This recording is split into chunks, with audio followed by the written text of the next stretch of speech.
ঢ্যাঁড়স দিয়ে একঘেয়েমি রান্না করার চেয়ে এই রেসিপিটা ট্রাই করে দেখতে পারেন। প্রথমে ঢ্যাঁড়সের আগা আর গোড়া কেটে মাঝখানটা অর্ধেক ছিঁড়ে নিলাম। তারপরে একটা মশলা বানিয়ে নেব। তার জন্য প্রথমে ধনে, জিরে, মৌরি আর শুকনো লঙ্কা কড়াইয়ে দিয়ে নেড়েচেড়ে ঠান্ডা করে মিক্সিতে গুঁড়ো করে নিলাম। এরপর সেই গুঁড়ো একটা প্লেটে নিয়ে নিলাম। এবার ওতে দিয়ে দিলাম হলুদ গুঁড়ো, গরম মশলা গুঁড়ো, আমচুর পাউডার, নুন আর অল্প সর্ষের তেল। সব কিছু ভালো করে মিশিয়ে ঢ্যাঁড়সের ভিতর এইভাবে পুর ভরে নিলাম।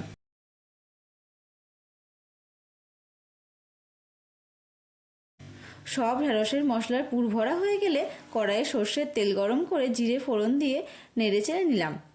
তারপর পুর ভরা ঢ্যাঁড়সগুলো দিয়ে দিলাম।